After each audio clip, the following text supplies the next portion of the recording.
Hello and welcome to Why and How, a podcast that explores why creative artists go into the field they do and how they can translate their passion into success.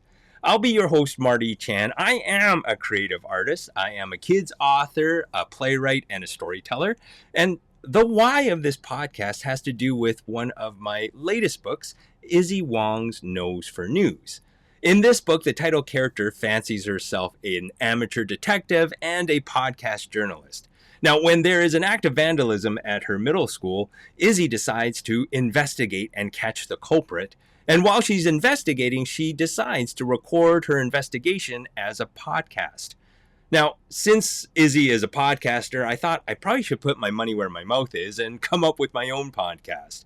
Now, there's not a crime that happens here every week, maybe every other week. So I didn't want to focus on solving crimes. Instead, I decided to pick a topic that I would be interested in, and that is to talk to creative people. And so what I'm going to do is talk to several creative people. It's basically my excuse to talk to cool folks.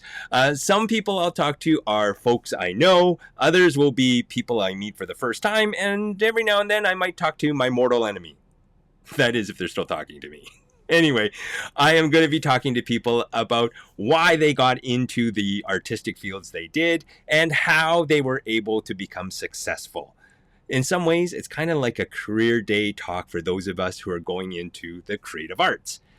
Now, this podcast has a really special guest. It's not my mortal enemy. It's actually a good friend of mine named Kevin Sylvester, who, by all accounts, I should make him my mortal enemy because I should be really jealous of him because he's one of those people who has multiple talents. He is an incredible author and illustrator with over 20 books under his belt. He's also a radio broadcast journalist who covers sports. He's a foodie, and he is this amazing public speaker. And he's also a really nice guy. I remember I met him, I think in Saskatchewan at a literacy conference. And I remember I was just starting out at the time as an author. So I was booked into a room to talk to a small group of students, like 12 or something like that. And when my session was done, I remember I walked past like this auditorium setting, which was packed. And the kids were howling and laughing. I was like, who is this presenter that basically has all those kids in the palm of his hand? Well, I found out it was Kevin Sylvester. And it turned out he was a really nice guy. He sat down with me at dinner. We were able to start off a great conversation. And the next time I met him was at another conference. And what really made the difference is that even though he was super popular, super successful, he took the time out to come and visit me when I was doing my presentation, right? And that to me shows the kind of heart that Kevin Sylvester has. And so he's not only amazingly talented with books ranging from science fiction to comedy to mystery to sports, but he's also a really nice guy. He's got a couple of books out, well, actually 3 books out right now that you want to check out. One is a book that he co-wrote with his kid, Basil Sylvester. It's called The Night of the Living Zed. He also illustrated a book with Helene Becker. It's called Puffin and Penguin. And he's got his own book, which he illustrated as well. I think it's the 6th or possibly 5th. I think it's the 6th in a series, the Hockey Super 6. So there's lots of great books you can check out from Kevin Sylvester. But now we're going to sit down and talk to him. And full disclosure, I'm going to focus on his illustration career because it's just fascinating. So check out my interview with Kevin Sylvester. Hello, Kevin Sylvester. How are you doing? I'm great, Marty Chan. How are you doing? I'm cold. I'm freezing right now.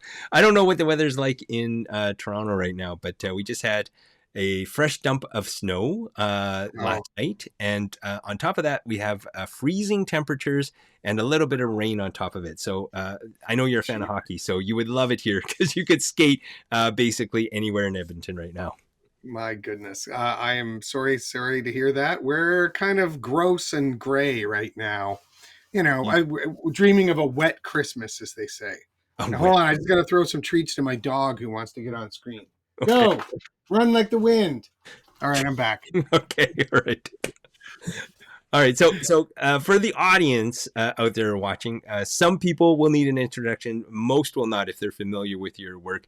And from my perspective, I've talked to you on and off through the years, so we've been able to hang out, and I got bits and pieces of your story. But this is the first time I actually get to sit down with you and sort of dig a little deeper into your backstory. And for the audience out there, Kevin is not just a jack of all trades; he's a master of all trades in the sense that he is an author, an illustrator, a sports radio broadcaster, a foodie. He writes both for fiction and nonfiction. And in my opinion, he is the gold standard when it comes to doing presentations for schools. So, My goodness. so with that, that's the end of the interview. Yeah, well, thank you, Marty. And I fully endorse this message. So my question is, dialing it back to a young Kevin Sylvester, with all these amazing things that you do now, what was the first thing that sort of caught your imagination and made you go, okay, this is what I'd like to do, or this is what I'm good at? I try to think about this because my brain is not very good at remembering exactly what I was like as a kid, because I was very hyperactive and very up and down mood wise. And I used to like to spend long moments alone and then running around doing all sorts of sports and kind of feeling both of those things. But I think what happened was that I always loved to draw. Like I don't remember not drawing. And when we got copies of the Winnie the Pooh books, I don't remember when we got them. I was quite young.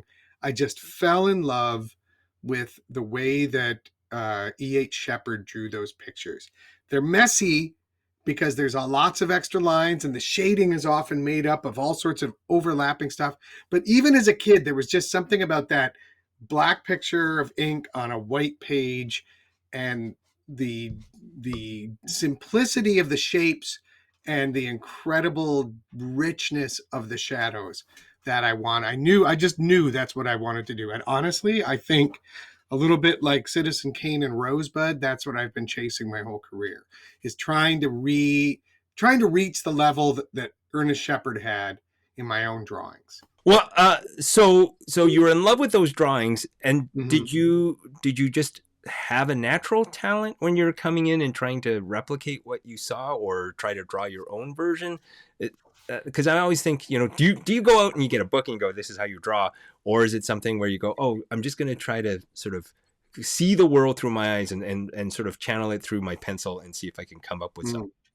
I would say that's what I try to do now. But when I was a kid, what I did a lot, and this gets a bad rap, but I say to kids all the time, do it, is that I copied. For another thing that I loved was Peanuts comic books. And I would trace Charlie Brown and I would trace Snoopy to try to figure out exactly how Charles Schulz drew them. And this is a true story. I had a whole bunch of these drawings that I had done. And my dad came up behind me one day and he said, if Charles Schulz finds out you're stealing his characters, he's going to sue you and you're going to end up in jail. And I was like, what the heck? What? So I actually burned and threw away all of my drawings. And then I started coming up with characters of my own. And the very first, I can actually show you, it'll take me a second to get it up here, but I can show you my very first attempt at coming up with my own character, which is this guy whose name is George Fuzzbop. And you can see that I was very frustrated. I was making all the mistakes that every artist does when they're starting out drawing a character. I was trying to be too perfect. I was trying to get every hair in the right place. And then what happened was that I just kept drawing him. He wasn't getting any better and getting any better. And then what I would do is I would start to copy what other artists did. Specifically, I think by the time I was drawing George, I was in about grade 4 or 5, and I was starting to fall in love with comic books. And then I wanted to know how those guys in the comic books came up with all of their amazing characters. And so my parents got me a book, which a lot of artists have talked about. It's this one here called How to Draw Comics the Marvel Way. And one of the revolutionary things that this book did for me was it said, stop trying to draw your character. Until you know what your character is built on, until you know how to move them around, you're just never going to be able to draw consistent characters. So they said, you draw stick figures first, and you draw shapes. So when I do school visits, I do a lot of stick figure drawing with kids, which I say to them, I know this is going to seem overly simple, but until you have mastered the motion that is there in the stick figure, like, for example, this picture of Spidey up here, you can't figure out what shapes you're supposed to use to go from here to here, or you'll end up just drawing characters that look like this, just basic stick figures and flat. And this is another one that I fell in love with, is Jack Kirby and John Romita. Just look at all the craziness that's going on in this picture. It's one guy punching another guy on a flying asteroid, but there's like, I think, a nuclear explosion going off at the top. Again, black and white. It seems simple, and yet it is absolutely one of the richest things you'll look at. And it's a comic book. And I started to try to draw these and I don't know, copy them. And then I started drawing my own characters using those techniques of stick figures first. And they started off looking like this. And then they got a little bit more motion. And then they started to look a little bit more like actual characters you might see in a comic book.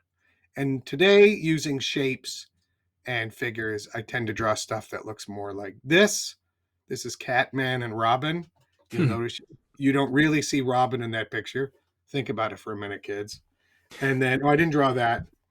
Those are Michelangelo using the same techniques. But I did draw this. And this was one of the very first pictures. This was one of my very first pictures of my portfolio when I started going around trying to get work. And I still like it. I still think it's pretty good. There's a lot of motion. There's a lot of that black and white that I was talking about with Ernest Shepard or those comic book artists. Still getting there, but I like this one. I love that one. That's amazing. Now, you did talk about sort of, you put it together in your portfolio to get work. And I'm kind of curious. So as an illustrator, how do you get work? How do you break into the industry? Well, I had basically decided not to go to art school when I went out of high school. I wanted to, and then my dad convinced me that I'd be a better artist if I'd studied other things. And I honestly think he was right. I should say just my dad, my parents. But and I went and I studied philosophy and English at the University of Toronto. And the exposure to those ideas, I think, made my artwork better. And what happened was that I ended up becoming the editor and the illustrator for the newspaper at my college, and that taught me a lot because I made a million mistakes. And if anybody tells you you're going to get it right the first time, they're wrong. And you shouldn't tell yourself that you have to get it right the first time either. You got to make mistakes. It's how you learn. I made a lot of them, but I came up with about, let's say, 10 pieces that I had been like covers of the magazine and stuff, and that dragons that I was drawing ever since I was a kid. And I just started sending them out to magazines, and I started looking at, I was lucky enough to be in Toronto, so I asked around to publishing houses, can I come and show you my portfolio? And one of the best art directors in the business is Michael Solomon, who was at Groundwood Books. And he doesn't really remember this story, but I tell it to him all the time, probably so much he never wants to talk to me again. But what was amazing was that Michael said, yes, come and show me your portfolio. And I went in and I had that dragon picture. I had another dragon picture, which I can show you here. And he took a look at this one and he said, yeah, it's okay. But the composition is wrong. It's too confusing. And narrow your eyes a little bit. And you start to lose the definition of everything you've drawn. And so he said, so for example, the black and white one actually has better composition and better tonal arrangements. Go back and study color theory, composition, and then come back and talk to me again in a couple of years. Now, that could have been the end of it. I could have said, oh, this is too much work, or I don't want to do it. But what was amazing was he had given me specific feedback about what was not working in my art. And I went back and I studied. I started taking night courses to get my portfolio better. And then I was able to come up with, stuff that looked like this, which is way simpler than this, but yet has way more power as an image. And so I started showing it around with these types of illustrations in them. And at that point, I'd also become a sportscaster.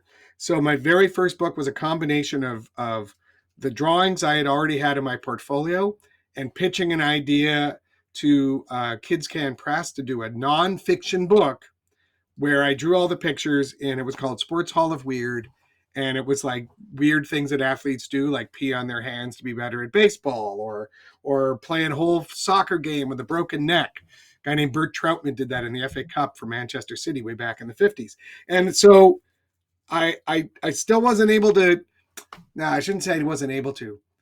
I still was wanted to do picture books and more in-depth illustrations. These were very simple black and white illustrations. But again, because I'd always loved that as a kid, had already been drawing those more than anything else, even though the pictures that I just showed you of like the cat in space and the cat balloon and stuff, even though all that was in my portfolio, like this snow cat that's just been peed on by a dog, even though I had all that there, it was really the old things that I had already been doing, the line drawings that helped me break in. So I would say if there's an advice or a path, because everybody's path is different, out of my story, it's don't take rejection as absolute. So Michael told me what wasn't working with my pictures. And that was so important because then I knew exactly what I needed to work on. And I did. And that helped me to sort of come up with a better portfolio that I then started showing around again. And so when I did my picture book Splinters, which was my very first picture book, the good folks at Tundra let me pitch them the illustrations at the same time that I pitched them the text. And they said, yep, you can do this. And I did. Now, is that fairly common for an author to sort of pitch their illustrations, or would you say to kids, you know what, unless you are sort of focused on illustration, you don't want to sort of say, here's my manuscript, and here are the, well, in my case, here are the really bad stick drawings that go with it. Yeah.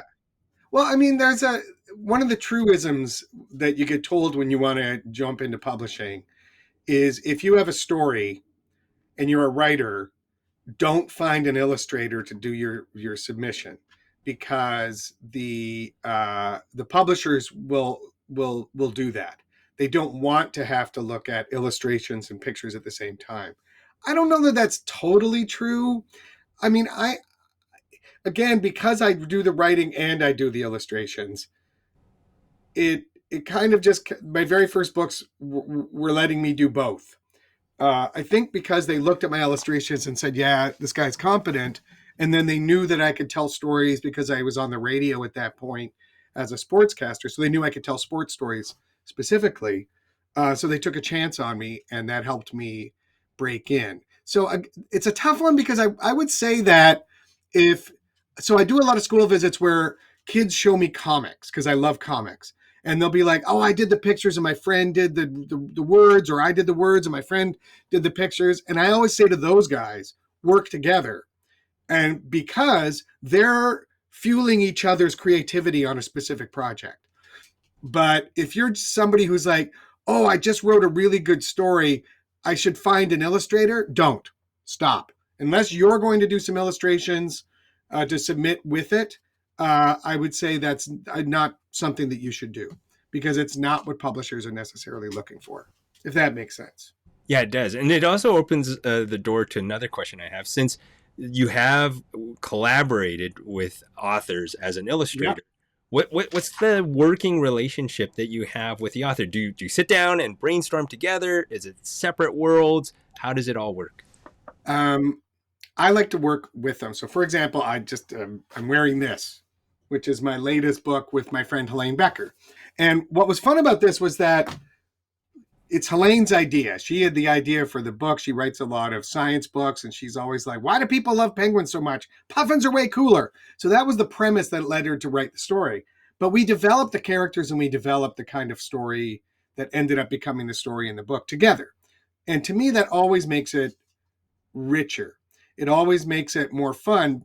And I also found this even co-writing the Zed Watson books with my kid Basil.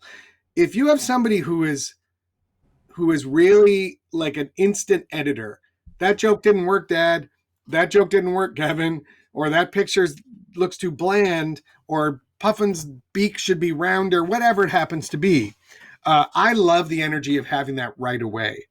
So to my mind, sometimes publishers don't want artists to talk to each other, but I love books where you can tell that the the creators worked together on it. Now, again, I should also add, just as a caveat, that editors make all my stuff better, even when I'm working on my own. Yvonne Lamb, who's one of my heroes, she's the art director at Scholastic. She kicked up my Hockey Super 6 books by about tenfold just by pushing back on the character design or the motion or all this sort of stuff. I know certainly when I was sort of holed up in my house during the pandemic, I started getting obsessed about video editing, and I started putting trailers together, and it actually caused me to think about writing in a different way. I started seeing, oh, wait a minute, if I'm an editor, do I need this moment to be shown here, or do I pick this moment from the other character's perspective?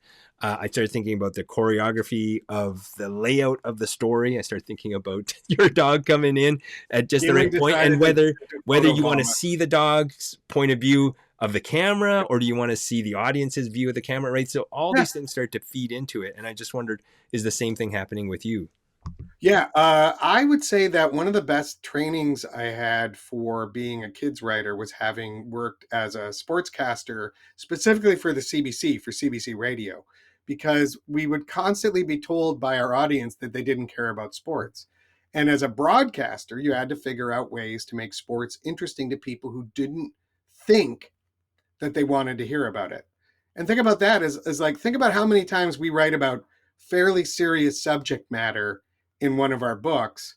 And kids, if you said to them, hey, kids, do you want to hear a story about, I don't know, overcoming the loss of a parent? Yeah, they're going to say no. But if you tell them, hey, kids, do you want to hear the story about this kid who's orphaned and has to kind of like save himself on this planet in the middle of space because they're being attacked by pirates? They might go, yeah. And so the way to find your way into a story, I think, is part of what feeds into that circle for me. And as far as being an illustrator, I think the way that feeds into how I tell a story is that when I was a kid, I didn't read books that didn't have pictures. I always wanted pictures in the books, which is why I fell in love with comic books. And so I try to make sure that all of my books have illustrations in them so that a kid who is like me when I was 12 years old would get lost if the paragraphs ran on too long or if there were too many pages without a reset. So I had the pictures in the books for the kids who were like me. And that also then tells me what I need to write in a description and what I can just put in a picture. So I'm working on a time travel book right now, which is sort of like a space adventure. And I'm doing the pictures. And as I'm doing, so I've already handed in the manuscript, but as I'm doing the pictures, I'm now going, oh, I should rewrite that scene now so that it makes more sense. And oh, the description I wrote about the way that the arches go in this building where all the ships are housed, like the big hangar they all go into. Oh, I should write it differently because I actually like the way it looks in this image better. So I'm going to go back and rewrite as well. So energy levels, simple storytelling and language, and a combination of visual literacy and textual literacy.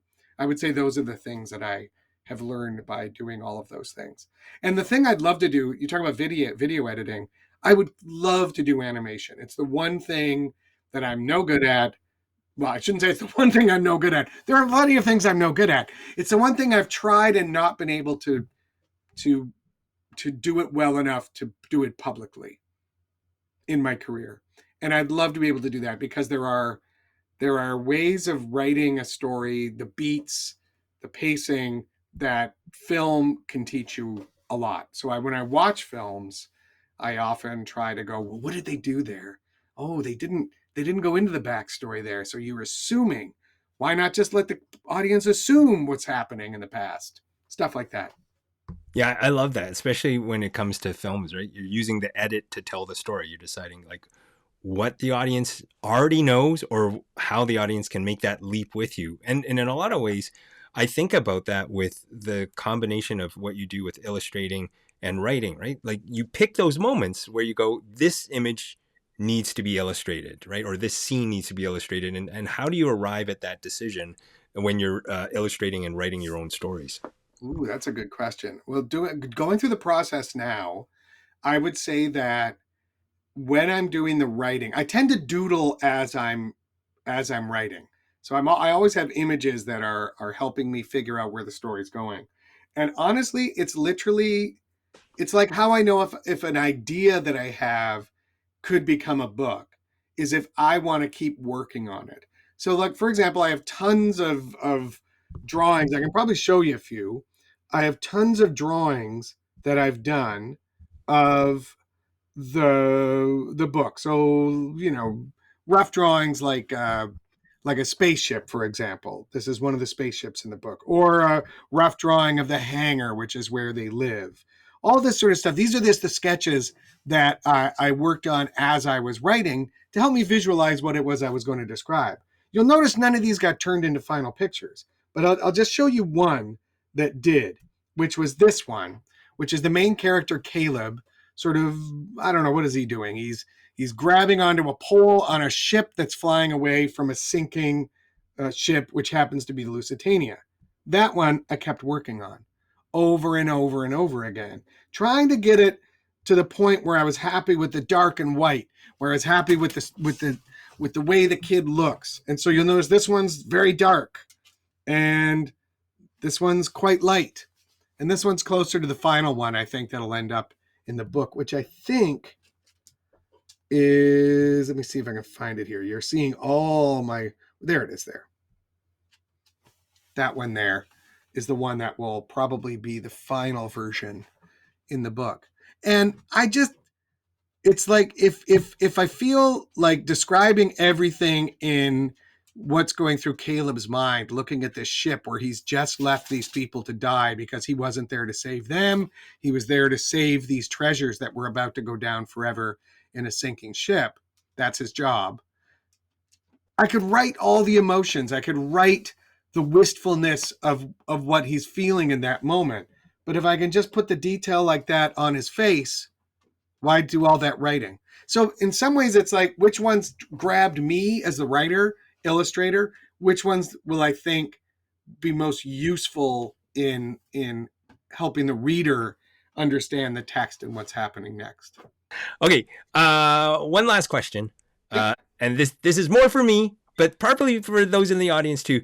Okay, the hardest thing for you to draw, what is it, and can you show us how to Oh get my over the goodness. hardest thing to draw?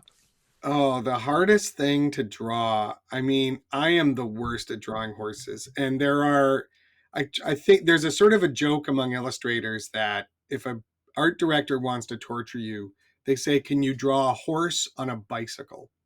Because bikes are hard, horses are hard, and I'm horrible at both. So you want me to draw a horse on a bicycle? Of course I do. Oh my You open goodness. the door. You open the door, Kevin. Or I should have said, it's Ice clearly cream a cone. Ice cat. cream cone. It's cat on an ice cream cone. Those are horrible. All right, so let me see here. Let me see if I can draw a horse on a bicycle. All right, so going back to what I said about stick figures, what I would do first is I would sort of say, okay, the wheels of a bike are very easily circles, and then they sort of go like this, and there's a weird shape to a bike that goes like this, and sorry, like that. There. Now I have a bike. Is it a good bike? No. Will my horse be any better? No. Horses have big butts, so you draw a couple of big circles here, and then I would draw. See, this is where I get messed up because I'm probably drawing the knee in exactly the wrong place for a horse. They probably bend the other way. And then what I do for a horse's head, going back to what you said about an ice cream cone, is I sort of draw an ice cream cone. Now, is this a horse? It looks a little bit more like a dragon. Oh, I can see the horse now. I can see the horse. Cool. That's because you have a great imagination, Marty, and I appreciate it. But it looks a little bit more to me. What I would do is if I had to make this look more like a horse, an actual horse on a bicycle, what I would probably do is reference it. I would get a bunch of pictures of horses. I would get a bunch of pictures of bicycles. I would draw 30 versions of it, none of which would look very good. Let me see, I'll make it a little bit smaller to fit in the window there. And that's how I would sort of draw it. But there, horse on a bicycle. Oh, that's great. This will never find its way into one of my books. I can say that with absolute certainty right now. I'm much better at drawing puffins or penguins who are about to be run over. It's the trolley problem. It's a crazed horse. Oh, there we go. Okay. About to run over a puffin and a penguin. Oh, that's hilarious. I love that. Okay. Oh, I'm embarrassed. No, what I love, what I love about that is because I've tried to draw horses and I can never get the head right, right? Because it's either too long, too narrow, or too fat and too wide. And the way that you sort of worked out the proportions, what I really loved is the ears going forward, because that to me sells it as a horse, right? Just reason I think about, I don't know why, but every time I think about looking at a horse, I always think they're alert and their ears are like sort of pointing forward as they're searching for like the next destination that they're going to ride to.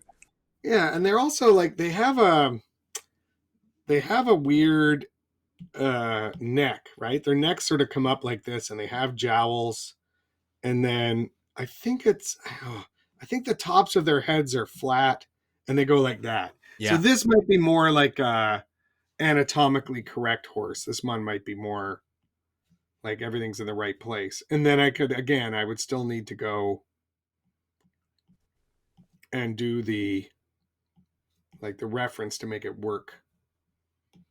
But they have that neck that comes up like this and then down, almost like a hand, like if you were doing your hand. Oh yeah, yeah, something like that. Well, excellent. Thank you for showing us that, Kevin. Okay. And kids, I hope you go out and start drawing all sorts of horses and bicycles, and we'll see. If you want to post them to this YouTube channel, maybe I'll do that. Well, you know what? Give me a hashtag for that one. Horse on a bicycle, horsey bike. Horsey bike. All right, horsey bike. I'm going to hashtag horsey bike. Okay.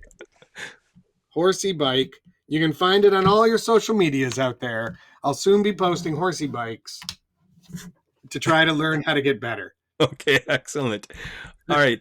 So thank you for taking the time to talk to me about this, Kevin. It's fascinating to hear your backstory and everything that you're doing.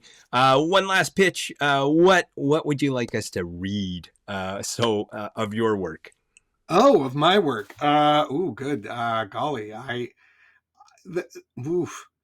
would say that, probably like every author does, that there are books that you did that you loved that didn't find the audience you wanted them to. And for me, that is Gargantua Jr., which is a picture book I did. I love Godzilla. I have Godzillas all over my studio. Excellent. All right. Thank you, Kevin, for taking the time. Everybody, give some Kevin the love. Check out his website, which I'm going to post right over here. And if you are a teacher or a librarian looking for somebody to do school presentations, Kevin travels and he also does virtual presentations, and he's dynamic in both. All right. Take care, everybody. Have a great day, and we'll see y'all later.